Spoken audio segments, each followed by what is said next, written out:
Bem-vindos e bem-vindas. Esse é o nosso videocast Saúde Mental é um assunto para todas as pessoas. Meu nome é Silvia, eu sou gerente executiva do Instituto Cactus. Para quem está vindo pela primeira vez, o Instituto Cactus é uma instituição filantrópica, sem fins lucrativos, promotora de direitos humanos, que visa trabalhar para ampliar o debate e o discurso sobre a saúde mental, sob a ótica da prevenção das doenças e promoção da saúde mental em si.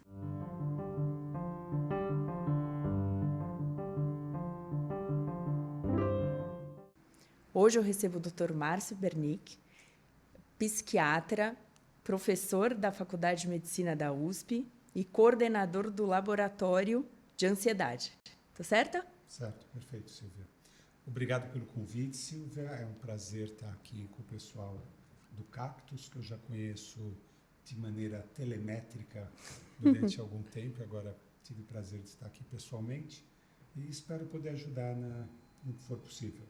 Tá ótimo. Eu esqueci de falar, mas o Dr. Márcio é nosso conselheiro aqui, faz parte de um grupo muito especial de pessoas que nos orientam na parte mais técnica e dão todo o apoio aqui para a gente. Eu vou começar, Dr. Márcio, falando um pouco sobre um assunto espinhoso, que são os tabus que a gente tem para falar de saúde mental. Sim. Né? Eu queria saber do senhor por que a gente tem tanta dificuldade de falar sobre esse tema. Né? Diferente de, por exemplo, quando a gente fala de diabetes, por que é tão mais difícil falar de ansiedade, de depressão e das doenças mentais? Olha, doenças mentais, se você vê relatos de todas as antigas civilizações, escritos gregos, romanos, você vai ver relatos de quadros muito parecidos com o que nós vemos hoje de melancolia ou de ansiedade. A grande questão é que sempre existiu uma diferença entre as doenças mentais e o restante da medicina. Eu vou dar um exemplo simples. Se você tiver com sarampo, você vai estar com 39 graus de febre e toda pipocada de vermelho. Vai ser difícil alguém falar que aquilo é preguiça, falta de boa vontade. Então, sempre existiu, em relação à doença mental, um certo má vontade de todos nós, da população, da cultura, entender aquilo como adoecimento de fato. Tá? Isso, de certa forma, é mais importante para doenças que não têm tantas alterações graves de comportamento, como, por exemplo, uma depressão, um transtorno de pânico, transtorno de ansiedade generalizada. Claro que quando a gente fala das doenças mentais graves, alguém que está alucinando, ouvindo vozes, conversando sozinho na rua, ou então um quadro de mania, quebrando tudo, a sociedade sempre entendeu esses casos de doenças mentais graves como doenças. Mas aquilo que eu estou acostumado a tratar, minha especialidade, meu grupo trata daquilo que a gente chama de doenças mentais comuns. Elas são muito perto da vida psíquica normal, apesar de trazer sofrimento e prejuízo funcional. Então, acho que boa parte da dificuldade em entender como adoecimento vem justamente ser do fato que é muito próximo do que todos nós vivemos. Exemplo, eu não consigo entrar no metrô, paciente com agorafobia. Bom, eu também não gosto de lugares muito cheios, apertados, mas se eu pegar o metrô, eu pego. Então, a gente não consegue compreender a dimensão de quando alguém que diz eu não consigo entrar. Esse seria um exemplo de um quadro fóbico. Então, pode de alguma forma estar ligado à dificuldade do diagnóstico? Mas de dificuldade da população entender que é um adoecimento de verdade e que não é mimimi. Tá. Eu falei difícil, agora foi para você. Acho que as pessoas acham que é mimimi. Tá ótimo, entendi. É mais ou menos isso. E como que a gente pode fazer para quebrar esse estigma? Eu acho que esse é um assunto que é sempre muito recorrente. Claro que tem essas iniciativas de Janeiro Branco, tem as iniciativas, às vezes, de pessoas muito populares, que estão acima do bem e do mal, tipo Roberto Carlos, assumindo em público que tem transtorno obsessivo compulsivo. Teve uma outra atriz que também falou exatamente isso. Então, talvez às vezes essas pessoas muito importantes e muito queridas, ao explicarem que tem aquilo e que sofrem de um problema, acabam, de certa forma, aliviando a barra para todos os outros portadores do mesmo transtorno. Eu perguntei justamente porque aqui no Cactus, parte grande do nosso objetivo é levar o debate para as pessoas entenderem que esse é um assunto de todo mundo, né? Eu acho que as estatísticas mostram que grande parte da população, se ainda não sofreu com algum transtorno, pode vir a sofrer. Então... Os transtornos mentais são muito comuns da população. Se você pegar a prevalência de depressão ao longo da vida, qualquer episódio de depressão vai ser algo em torno de 18%, quer dizer, é muita gente. E se você pegar qualquer transtorno de ansiedade, mais 28% na população mundial. Então é difícil de dizer que é uma coisa minoritária ou de poucas pessoas. E a questão da formação da opinião pública, muitas vezes não é só da opinião pública, às vezes você tem que formar a opinião do auxiliar de enfermagem, do posto de saúde, dos enfermeiros e mesmo dos médicos de outras especialidades, que às vezes eles mesmos carregam preconceitos e quando o paciente aparece passando super mal no pronto-socorro e ele faz um eletrocardiograma, ele realmente diz para a pessoa que ela não tem nada, o que de qualquer forma transforma todo aquele sofrimento que ela está tendo numa inautorização, quer dizer, eu não estava sentindo aquilo que eu estava sentindo porque eu não tenho nada. Quer dizer, então, quando o diagnóstico, muitas vezes um diagnóstico de exceção, a pessoa se sente no mato sem cachorro. Sim. A gente conversou em uma outra ocasião, né, sobre essa questão de como você lida com... de forma até mais ampla, era até uma das perguntas que eu tinha, qual que é o grande desafio do Brasil hoje para a gente conseguir oferecer de forma mais ampla, né, abrangente e correta, assim, em termos de diagnóstico, dado que a gente tem 80% da população sendo atendida exclusivamente pelo SUS. O que o senhor acha que são os maiores desafios que a gente tem hoje para atender amplamente a população e ter um diagnóstico correto? Eu diria que os 80% que são atendidos unicamente pelo SUS têm muita dificuldade de ter qualquer tipo de atendimento psiquiátrico ou psicológico. E os outros 20% que não são atendidos só pelo SUS também. Porque você não tem hoje, se eu precisar, é muito difícil conseguir uma vaga de internação se o filho de um amigo ou se o meu sobrinho tiver com uma síndrome de abstinência de álcool e precisar de uma internação. Você hoje não tem vagas públicas e você não tem vagas privadas também. Então, acho que a gente está numa crise de falta de investimento em saúde mental por dois motivos. No sistema privado, porque não são pacientes que dão lucro para o hospital.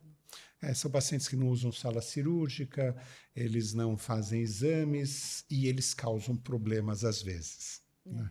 Então, para o sistema privado não é uma prioridade de jeito nenhum. Todo hospital tenta abrir um novo centro de oncologia e nenhum deles quer abrir um leito para psiquiatria. Né? Então, os privados também não têm. No serviço público, ainda tem bons hospitais que sobreviveram. Então, a parte terciária daquele paciente muito grave que tem uma necessidade de internação, em São Paulo talvez ele se vire. Não estou falando, o resto do Brasil deve ser muito pior. O que você não tem é a parte intermediária, que é aquele sujeito que não está tão bem só numa UBS e precisaria de um ambulatório de especialidade. Porque o que você tem hoje, que são os CAPs, o CAPS ele é muito mais voltado para doenças mentais graves, esquizofrenia crônica, problema de álcool e drogas crônico, mas para essas chamadas doenças mentais comuns, você tem um vácuo entre o sistema primário e o terciário que precisa ser preenchido rápido. Quer dizer, imagina o sofrimento de alguém que tem um parente tendo problemas e você não consegue uma vaga. Eu queria só comentar uma outra coisa que você falou que é interessante. Eu me lembro que esse preconceito não é só da população, às vezes é da pessoa com ela mesma. Eu vi uma vez um estudo na região sul de Londres, onde fica um hospital muito famoso chamado Maudsley, de psiquiatria, e que os clínicos gerais são muito bem treinados. E durante o ano anterior, eles verificaram que todas as pessoas que tinham tido o diagnóstico de um problema mental que leva a muito sofrimento, que é transtorno de ansiedade generalizada, que dá preocupações excessivas, a pessoa fica muito tensa, muito hiperreativa, pode levar a muito problema cardiovascular por estresse crônico e outros problemas. Só 14% deles tinham tido tratamento apropriado no ano anterior. Então, a gente está dizendo que, então, tipo, a imensa maioria não teve tratamento. O que isso traz? Qual que era o principal motivo? Eles não buscam tratamento. Então, nessa patologia em particular, como a pessoa é muito valorizada no mercado de trabalho, porque o cara é rápido, ágil, proativo, sofrendo para chuchu, então fica empurrando com a barriga enquanto tem lenha para queimar e só vai buscar tratamento, sei lá, 20, 30 anos depois, quando ele já está deprimido, quando ele teve um burnout total. Uma das outras questões que eu ia fazer para o senhor é justamente nessa linha. O senhor acha que que as pessoas que sofrem com algum tipo de transtorno mental leve podem, de alguma forma, se sentir culpadas por não ser, não necessariamente, quando a gente fala de ciência, não ter uma causa determinante, ou um mapeamento, como a gente falou, biológico? Acho que sim, com certeza. E eu acho que talvez um pouco de diferença aí de gênero. De um modo geral, mulheres aceitam mais que estão doentes. Homem é um bicho horrível nesse sentido. Ele não vai se tratar, A gente estava conversando. acha que não é nada, que ele é fraco, que tinha que dar conta do que são 14 horas de trabalho por dia. E no fundo, muito dessa cultura altamente meritocrática que a gente vive hoje em dia, eu acho que é um grande fazedor de ansiedade, obviamente. Quando eu vi, por exemplo, que nos Estados Unidos estavam tendo coaches de bebês para conseguir vagas em escolas infantis de ponta, para irem depois para escolas médias de ponta, para terminarem tendo uma carreira numa Ivy League, uma faculdade de ponta, ir para um banco ou consultoria. Então, quando você tem coaches de bebês que cobram $500 por hora, você vê que a sociedade enlouqueceu totalmente, né? Ai, doutor Márcio, mas posso contar uma experiência Pode, pessoal? claro. Opa. Aconteceu isso com meu filho mais novo. A gente procurou uma escola de língua não inglesa e nós não falamos essa língua, eu e meu marido. E a gente foi aconselhado a colocar o meu filho em aulas e a pessoa, até um pouco, né, um pouco tato, falou: não, você espreme, coloca um monte de aulas que aí dá certo. Aí eu pensei, nossa, é tudo que eu não vou fazer. Então, esse é o Espremer uma lugar, criança. esse é o lugar que provavelmente o meu filho não estudará. Então, às vezes, certas coisas, claro, você tem estressores de vários níveis sociais. Então, eu desde tenho o menino que trabalha num banco X, que a chefe fica mandando e-mail às 2 da manhã, que ele tem que responder e completar, até paciente minha de comunidade que tem que cruzar todo dia com o traficante que matou o namorado dela e o cara ainda cumprimenta ela. Quer dizer, o grau de estresse que a gente é submetido é muito grande e em todos os níveis sociais. Sendo que, isso é importante, quanto mais vulnerável a população, em qualquer sociedade, tem mais estresse e mais diagnóstico de transtorno psiquiátrico, desses mais comuns. Isso é estudado nas grandes Isso é estudado. populações. Você tem assim, o que faz, por exemplo, na minha área, transtornos mentais comuns, o que faz você ter mais doença mental? Pasme. Países mais ricos, mais do que países mais pobres, mulheres, jovens são particularmente expostos a estresse, quem já viveu com alguém e mora sozinho, então separados e viúvos, mais do que solteiros ou quem mora com alguém, eh, e, e vulnerabilidade social. Então, na Finlândia ou no Congo, os mais vulneráveis da sociedade são aqueles que têm mais doença mental. É mais, mesmo que o mais pobre da Finlândia seja muito mais rico que o mais rico do Congo, tá? Tem um professor de Stanford que eu sigo, gosto muito, que é o Robert Sapolsky. Ele tem um livro muito legal chamado Por que as zebras não têm úlceras? E ele discute essa questão do estresse. E ele fala, por exemplo, que um rei Zulu tem a mesma genética afro de um brother de Inner Detroit, uma região destruída, pobre e tal. Só que só o rádio do cara de Detroit tem mais valor financeiro do que tudo que o rei Zulu tem. Tá? Que a maior posse dele é uma sunga de pele de leopardo. Apesar disso, o rei Zulu ele é extremamente saudável do ponto de vista de marcadores inflamatórios, cortisol, e eles têm pouca doença mental. E o pessoal de Inner City Detroit, dos guetos de Detroit, muita doença mental. E muito estresse, e muito cortisol circulando, e muitos marcadores inflamatórios. Então, parece que é mais a sua posição no ranking social da sociedade do que propriamente a riqueza. A gente tem um estudo aqui no Instituto Cactus, junto com a Atlas, chamado ICASME, que é um índice de saúde mental Cactus Atlas. E a gente, no primeira coleta, que foi feita com 2.500 brasileiros, a gente teve exatamente esses perfis que o senhor está relatando, com menores índices de saúde mental dentro da metodologia que a gente usou. Mulheres, jovens, fundamentalmente, e pessoas com preocupação financeira, né, em diferentes vezes nos últimos 15 dias. Tem uma forma específica que nós perguntamos. Interessante. Bate um pouco isso. E agora, as coisas não são só financeiras. Esse mesmo livro do Sapolsky, ele cita uma cena em que ele está andando numa empresa e ele vê um cara carregando pastas de um para o outro, que era que ele chama de um clerk, é um auxiliar. E ele vê que esse cara tinha uma postura boa, sorridente, cumprimentava, as pessoas chamavam ele pelo nome. E depois ele descobriu que ele era capitão da equipe de pickleball daquela empresa. Nem sei o que é pickleball, mas parece que está na moda. É um novo joguinho. Eu também mas é uma bolinha diferente. Mas o que eu diria, assim, que parece que quando sociedades muito plurais que permitem que as pessoas brilhem em pequenos aspectos é uma coisa que ajuda a diminuir o estresse. Você pode ser pobre, mas você toca violão melhor do que todo mundo e aquilo é o seu brilho particular. Então, o ser humano é complexo, mas a questão do ranking social é muito pesado. Vai além da falta de dinheiro. O senhor é um estudioso, está lá no laboratório de ansiedade.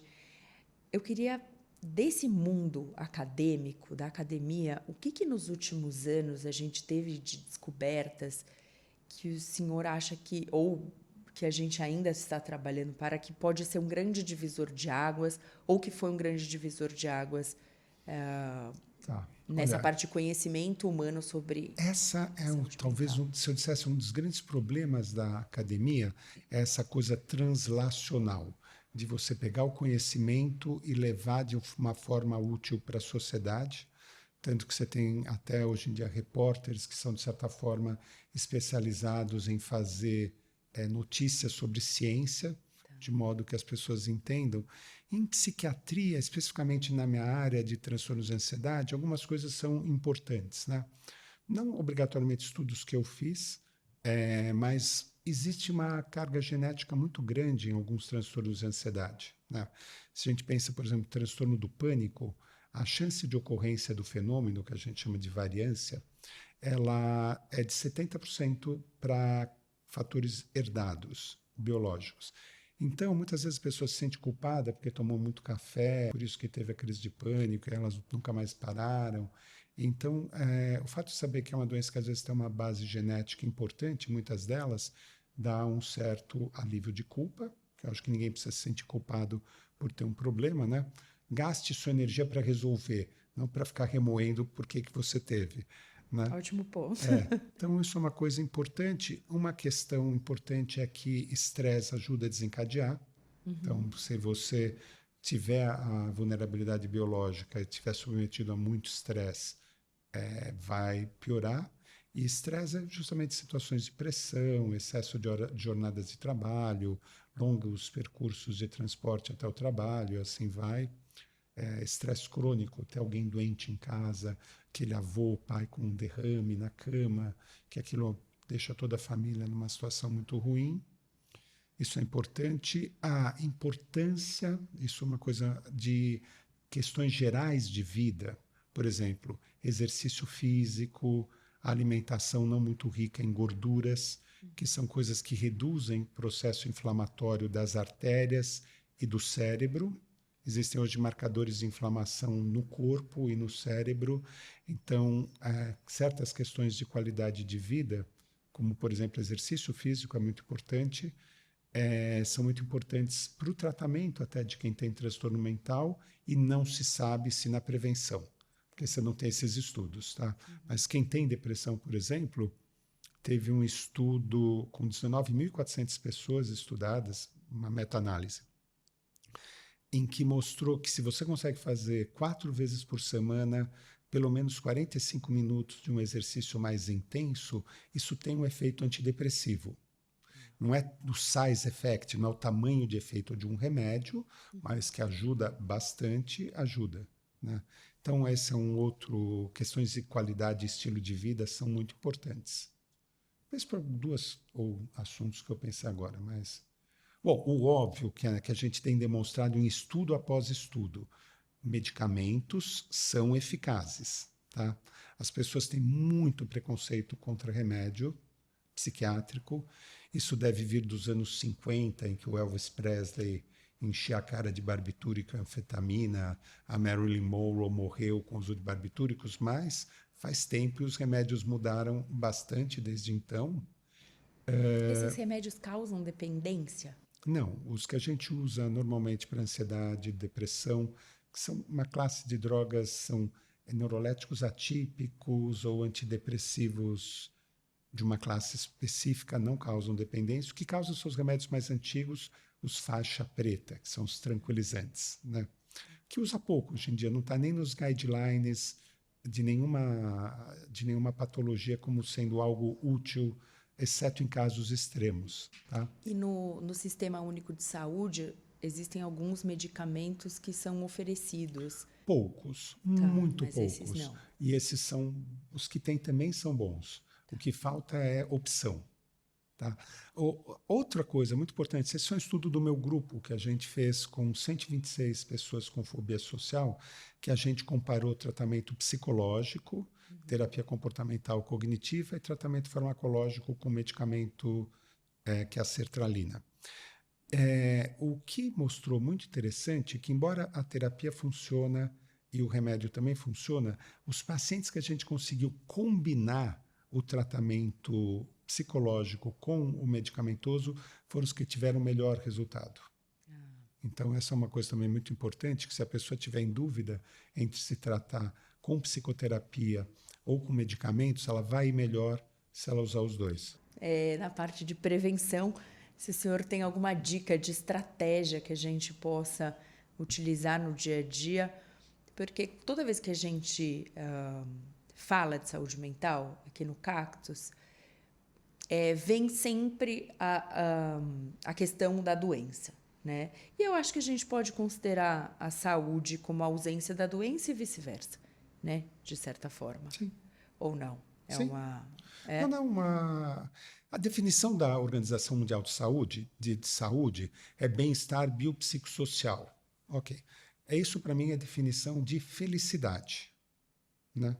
Que eu acho que saúde, acho que é ausência de doença. Ótimo.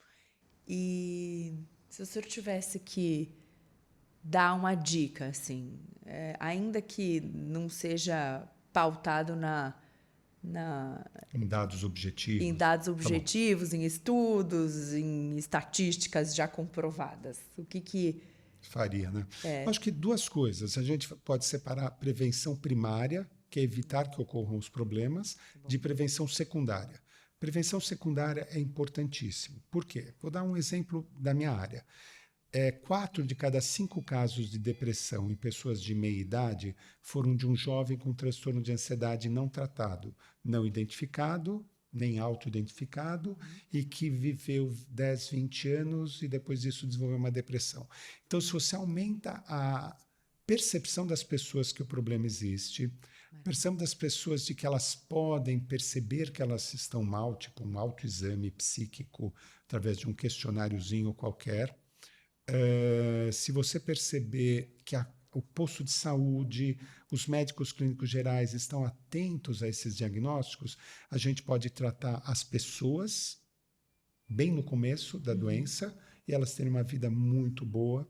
A gente pode identificar os filhos dos nossos pacientes, porque é um grupo de alto risco por vários motivos, porque quando você nasce numa família que alguém tem um transtorno de ansiedade, por exemplo, você herda genética, você observa o modelo do seu pai e o ambiente de desenvolvimento também fica um pouco alterado. Então, a tempestade perfeita é genética mais ambiente.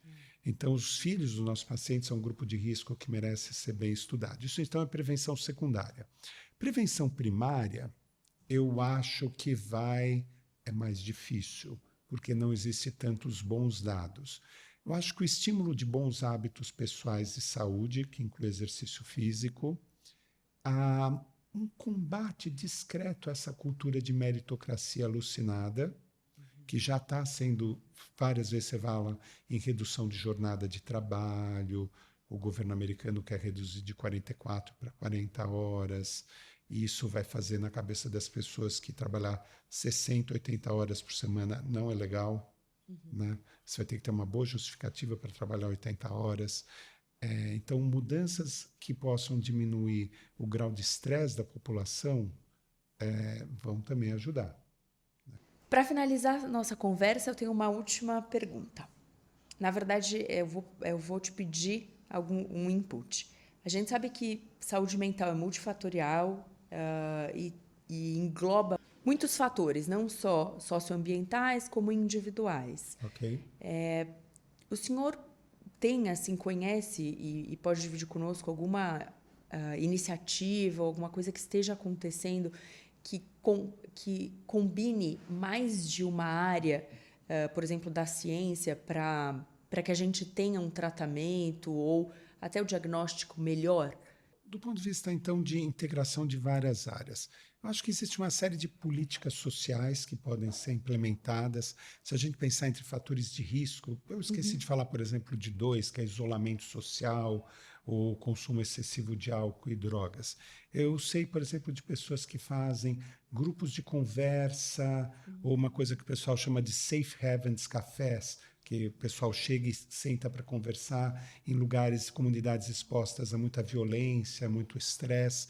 E você quebrando isolamento social, você criando um pouquinho de senso de comunidade, você fazendo um pouco de intervenção, principalmente para que os mais jovens não se exponham tanto a álcool e drogas. Agora, um dos problemas em muitos lugares é uma explosão de psicoses em jovens por uso de cannabis em adolescência, que aumentou demais, né?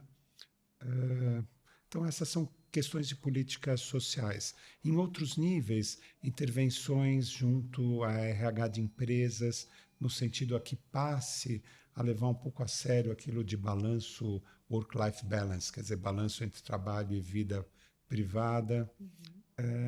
Permitir um pouco mais de flexibilização das jornadas de trabalho, isso é muito estressante, eu ter que levar minha mãe no médico e ao mesmo tempo meu chefe não me permite sair 2 horas à tarde, mesmo eu compensando isso depois. Então acho que existe toda uma mudança cultural na sociedade que vise um pouco de gentileza, que é algo que diminuiria estresse e poderia melhorar muito a qualidade de vida. A academia tem um papel nisso?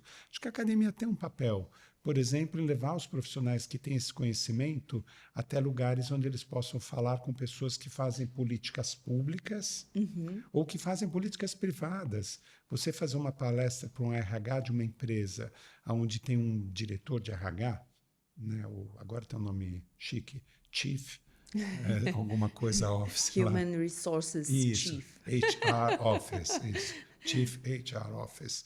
E então você coloca essas pessoas tendo um pouco mais de percepção de que um pouco de investimento no ser humano pode dar retorno, ser útil. Porque a gente não tem que se iludir que assim, alguém acometido de um transtorno de ansiedade ou de depressão, sem falar de coisas mais graves, vai produzir muito menos. Verdade. Vai ser um funcionário muito pior. Né? O pessoal fala muito de absenteísmo, né? Absenteísmo, mas tem outro conceito que eles chamam de presenteísmo. É a pessoa que está presente e produzindo muito pouco. Né? É até mais difícil, né? Até mais difícil medir. E como os recursos não são sempre substituíveis, não pode só estragou, troca, então vale a pena cuidar, né? Tudo que a gente mede fica um pouco mais fácil de convencer as pessoas, As né? medidas são boas. Aqui no Cactus a gente tem uma das nossas grandes linhas de projetos é justamente levantar dados aqui no Brasil, em áreas que a gente ainda não tem estatísticas muito boas, ou pelo menos compilá-las, né, de dados que já existam do governo e dos equipamentos, para que a gente possa oferecer a esse tomador de decisão a oportunidade de conhecer um pouco melhor sobre o que ele está legislando. Doutor Márcio, muito obrigada. Obrigado. Muito obrigada. A gente continua. A ideia é fazer outros bate-papos. Provavelmente vou convidá-lo mais algumas vezes. Mas muito obrigada por estar com a gente hoje.